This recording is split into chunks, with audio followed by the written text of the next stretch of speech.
مشرق نیوز کے ناظرین آداب۔ کسانوں کے ایک گروپ کی لال قلعہ پر چڑھائی، حکومت پر سنیکت کسان مورچہ کا الزام۔ پولیس نے دیپ سدھو کو لال قلعہ جانے ہی کیوں دیا؟ آج اسی موضوع پہ ہماری گفتگو ہوگی، لیکن آگے بڑھنے سے پہلے آپ سے گزارش، اگر آپ نے اب تک مشرق نیوز کو سبسکرائب نہیں کیا ہے تو سبسکرائب کر لیں اور بیل آئیکن ضرور دبائیں تاکہ ہر آنے والی ویڈیو کا نوٹیفیکیشن بروقت آپ تک پہنچ سکے۔ یوم جمہوریہ 26 جنوری کو راجدھانی دہلی میں کسانوں کی ٹریکٹر ریلی کے دوران بدقسمتی سے فساد پھوٹ پڑا۔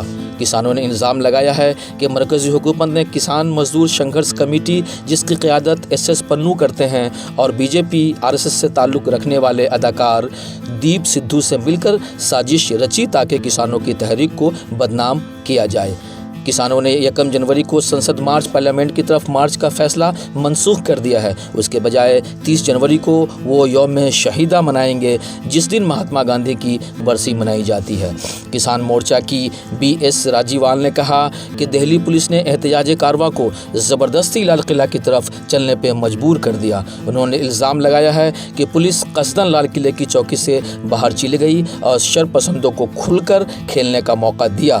راجیوال نے یہ بھی کہا ہے کہ دیپ سدھو نریندر مودی اور امت شاہ کا دلال ہے اور کسان مزدور سنگھرش کمیٹی نے مقررہ روٹ پر چلنے سے انکار کر دیا۔ راجیوال نے کہا کہ سدھو ہی تشدد کا ذمہ دار ہے۔ راجیوال نے یہ بھی کہا کہ ایک سازش کے تحت مودی اور امت شاہ نے دیپ سدھو کو مسلط کیا ہے، جس سے کافی شواہد موجود ہیں۔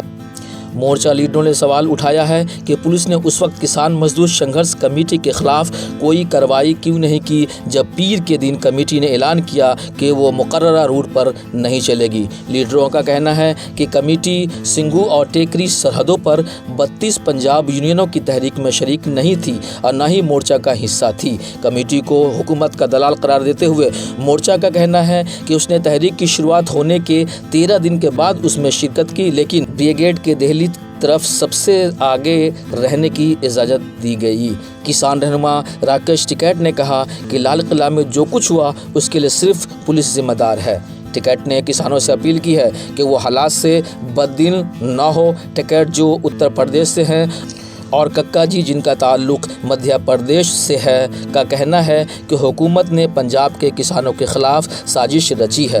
مورچہ نے اس الزام کی تردید کی ہے کہ کسانوں نے قومی پرچم کی توہین کی ہے اور ان کا کہنا ہے کہ ہر ٹریکٹر پر قومی جھنڈا لہرا رہا تھا۔ ککا جی نے کہا کہ لال قلعہ میں بھی جہاں 1947 میں پہلی بار جواہر لال نہرو قومی جھنڈا لہرایا تھا، احتجاج کار کسانوں نے قومی جھنڈا کو چھوا تک نہیں۔ مورچہ سے وابستہ کسانوں کی ایک تنظیم آل انڈیا کسان سبھا نے اپنے ایک بیان میں کہا ہے کہ جب کسانوں کا ایک چھوٹا سا گروہ مقررہ راستے کے بجائے ایک دوسرے راستے سے لال قلعہ کی طرف بڑھنے لگا تو اسے مؤثر طور سے مداخلت کی اور 2 بجے دن سے سنگھو سرحد سے ٹریکٹر کی روانگی بند کر دی، نیز 6 بجے پریڈ ختم کر دی۔ اس کارروائی کے نتیجے میں سنیکت کمیٹی کا گروپ بالکل الگ تھلگ پڑ گیا جو حکومت کے ہاتھ میں کھیل رہا تھا۔ مورچہ نے سوال اٹھایا ہے کہ کسانوں کے ایک چھوٹے سے گروہ کو پولیس نے دوسرے راستے سے جانے کی اجازت کیوں دی اور دیپ سدھو کو گرفتار کیوں نہیں کیا گیا۔ مورچہ لیڈروں نے دیپ سدھو کے سماجی بائیکاٹ کا اعلان کیا ہے اور لال قلعہ کے واقعہ کو بدبختانہ قرار دیا ہے۔ مورچہ لیڈروں نے یہ بھی دعویٰ کیا ہے کہ کسان تحریک سے منسلک صرف 10% کسانوں سے لال قلعہ کا رخ کیا، جبکہ 90% نے مقررہ راستے پر پرامن طور سے پریڈ میں حصہ لیا۔ پولیس اور کسانوں کے درمیان ایک دوسرے کے خلاف بیان بازی کا سلسلہ جاری ہے اور بڑھتی ہوئی تلخیوں سے ظاہر ہوتا ہے کہ کسان تحریک کے شعلے مستقبل قریب میں بجھنے والے نہیں ہیں۔ اب تک کے لیے اتنا ہی، پھر ایک نئی اپڈیٹ کے ساتھ آپ کی خدمت میں حاضر ہوتے ہیں۔